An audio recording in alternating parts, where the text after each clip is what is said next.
In the twilight of a gentle evening, as the warm sun dipped below the hills, casting golden hues across the land, Jesus gathered his disciples beneath the shade of a large olive tree. A soft breeze brushed through the leaves, whispering like a secret, as if nature itself leaned in to listen. The air was filled with a sense of anticipation, a quiet yearning in the hearts of those gathered around him. Jesus could sense a heaviness in their spirits, a burden of questions unspoken. After a moment of silence, he spoke, his voice tender yet resonant, drawing them closer with every word. "Have you ever felt like the world expects you to be strong when all you feel is weak?" he asked, his gaze sweeping across their faces, each one revealing a different story of pain, struggle, and hidden fears. His words, though gentle, cut through the silence like a blade, touching on the wounds each of them carried. The disciples exchanged glances, their faces softening in the golden twilight. Peter, the impetuous one with hands rough and calloused from fishing, nodded, his lips pressed into a tight line as memories of his past failures flashed through his mind. Mary, who had walked many miles beside him, looked away, her eyes glistening with unspoken sorrow, a tear shimmering on the brink. Thomas, who often wrestled with doubt, clenched his fists as if trying to keep his emotions buried deep within, yet they trembled with the weight of unspoken fears. John, the beloved disciple, usually calm and composed, also wore a mask of peace that hid his own uncertainties. It was a moment of vulnerability that they had never shared with each other, until now. Jesus begins his story. Jesus watched them with a knowing look in his eyes, seeing not only their pain but the strength that lay buried beneath it. He took a deep breath, as if gathering all the love in his heart for the story he was about to share, hoping it would open their hearts to a deeper truth. "Let me share with you the story of a small, fragile sparrow," he began, his voice like a soothing balm to their troubled souls. This sparrow lived in a vast forest, surrounded by mighty trees and swift hawks that soared high in the sky. Unlike the other birds, she had a broken wing, making it difficult for her to fly far. While the hawks mocked her for her weakness, boasting of their strength and speed, the sparrow stayed close to the ground, sheltering beneath the branches, afraid of being seen. He paused for a moment, letting the image of the small sparrow settle in their minds, their imaginations filling in the details.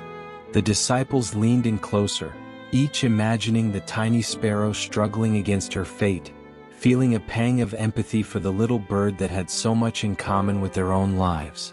The sky grew darker, stars beginning to twinkle above them as Jesus continued, his voice carrying a deeper resonance.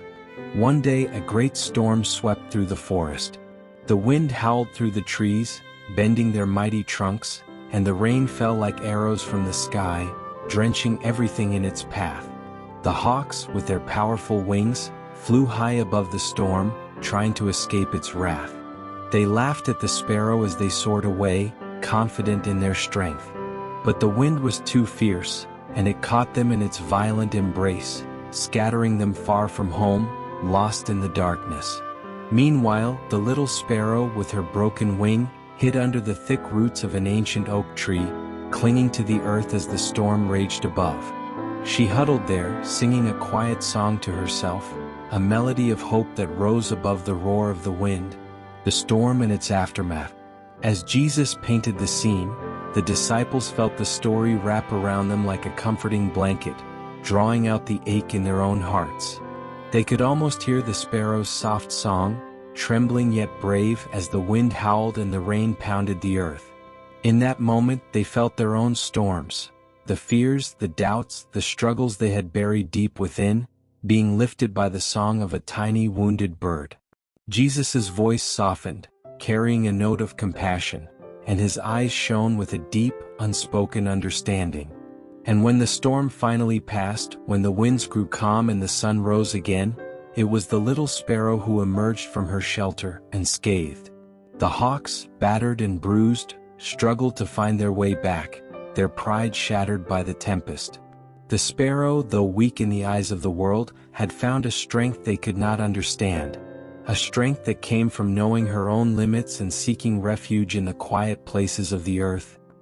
He paused, and in the quiet that followed, the disciples could hear the rustling of the olive branches above them, like the gentle flapping of a sparrow's wings. They each felt the weight of the message settling deep within their hearts, touching places that had long been hidden. Peter closed his eyes, feeling the weight of his own struggle against his nature. He thought back to the night he had denied knowing Jesus, how fear had twisted his resolve, how he had hidden his weakness behind anger. Tears welled up as he realized he had been running from his true self all along. Mary's heart ached as she remembered the moments she had tried to be everything for everyone, hiding her exhaustion behind a smile, feeling that her tears were a sign of failure. And Thomas, who had always feared his doubts made him unworthy, now saw a glimmer of hope in Jesus' words, a promise that even his uncertainty could lead to truth. Jesus let the silence linger, knowing that the story was beginning to do its work in their hearts. He then continued, his voice like a gentle breeze that carried the seeds of truth. "Do you see, my friends?" He said softly, his voice filled with compassion. The sparrow's weakness became her strength. In her vulnerability, she found a refuge that even the strong could not reach. It is not in pretending to be invincible that we find our true selves, but in embracing our brokenness, our fears, and our deepest wounds. The disciples fell silent, each turning inward, their hearts heavy with the realization that they had been hiding their pain, fearing it made them less worthy of love. But in that silence, there was also a sense of release, a loosening of the tight grip they held on their own hearts. It was as if the story of the sparrow had unlocked a door within them, letting light pour into the hidden corners of their souls. Jesus then looked into the distance, as if seeing beyond the stars, his expression serene yet filled with a profound depth of feeling. It is when we open our hearts, unguarded and tender, that we allow love to enter. The world may tell you to hide your tears, to bury your pain deep within, but I tell you, blessed are those who weep, for they shall be comforted. Blessed are the meek, for they shall inherit the earth. For in the kingdom of heaven, it is not the proud and mighty who are lifted high, but those who have the courage to kneel and acknowledge their need for grace. He turned to Peter, who had always felt the need to be strong, the leader among them. "Peter, my friend, your strength is not in your ability to always know the right path, but in your willingness to admit when you are lost." He then looked to Mary, who had carried so much pain in her heart. "Mary, your tears are not a sign of weakness, but of the great love and compassion that fills your soul." And finally, to Thomas, who often doubted himself, he said, "Thomas, your questions do not make you less faithful. They are the doorway to a deeper understanding of the truth." He paused, seeing their faces soften, the burden of their struggles beginning to lift. "And remember, John," he added, turning to the disciple who had always tried to hold everything together, "your quiet strength is beautiful, but do not be afraid to let others carry you when you are weary." Tears flowed freely now from the disciples, their hearts breaking open. Yet in that breaking they felt a new kind of strength.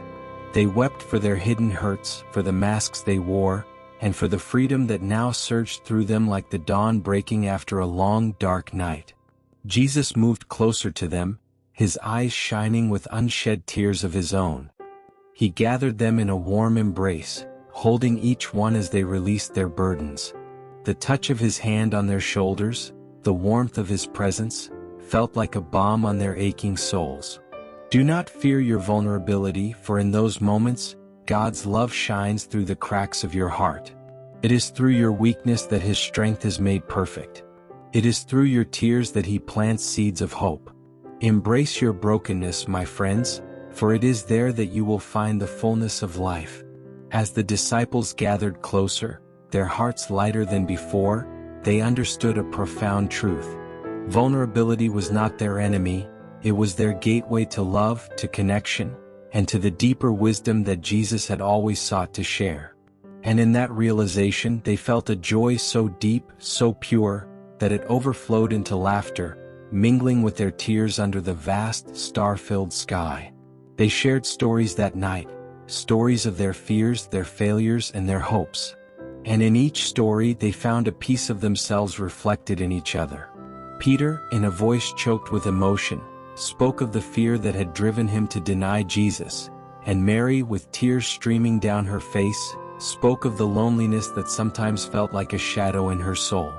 Even Thomas shared his doubts, and John spoke of the times he had felt overwhelmed by the burden of being the steady one.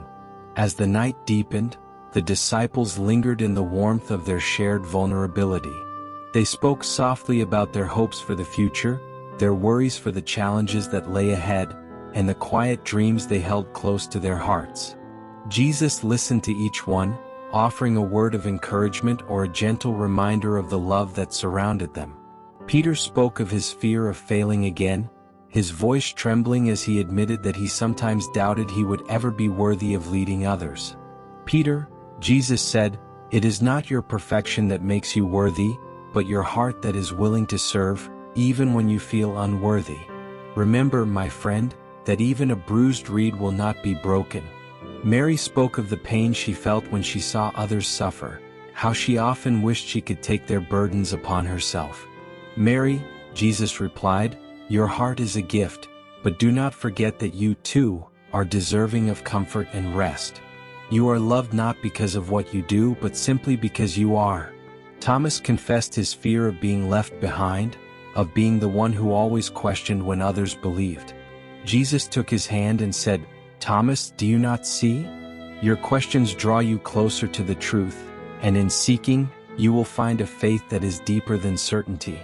And John, who had always tried to be the strong one, finally allowed himself to admit his own weariness. "John," Jesus said gently, "even the strongest trees need the rain. Allow yourself to rest in the love that surrounds you, and let others be your shelter when the storms come." The end of the story was not just in the words spoken, but in the gentle touch of a friend's hand, the quiet smile of understanding, and the embrace that lingered long after the stars had faded. For in that moment, the disciples knew they were no longer alone in their struggles, but held in each other's arms and in the embrace of a love that was greater than their fear. And in their newfound openness, they discovered a joy that could only come from sharing their deepest selves, from knowing that in their brokenness, they were still beloved. As the first rays of dawn touched the earth, they rose from their place beneath the olive tree, the weight of their burdens left behind. And though the challenges of the world awaited them, they faced the day with a new kind of courage. A courage born from the strength they found in their weakness, and the love that bound them together. They walked back into the world, not as men who needed to hide their pain, but as souls who had learned that to be fully known and fully loved was the greatest strength of all. This night would become a story that the disciples would carry with them for the rest of their lives. It would shape the way they spoke to the crowds, the way they healed the sick, and the way they held each other up when the weight of their mission seemed too great to bear. When Peter stood before the crowds on the day of Pentecost, he would remember that night under the olive tree, when he learned that strength could be found in admitting his fears. When Mary comforted the grieving, she would recall how her own tears had been a gift that opened the hearts of those around her. And when Thomas wrestled with doubt after the resurrection, he would find solace in the memory of a Savior who had never turned away from his questions. Jesus' story of the sparrow would be a story that echoed through their lives, a gentle reminder that in the kingdom of heaven, the smallest and the weakest are never overlooked. And as they went out into the world, carrying the message of love and grace, they knew that they carried a truth that could transform the hearts of all who heard it. A truth that had first taken root in their own hearts, one starry night under an olive tree. For they had learned that the path to true strength lay not in pretending to be unbreakable, but in embracing the fragile beauty of their own humanity, and in doing so, finding the strength of God's unending love. This is end of the story. Comment Amen if you believe in Jesus' blessings. Please like this video and subscribe this channel for more Jesus story like this. May the God watch over you.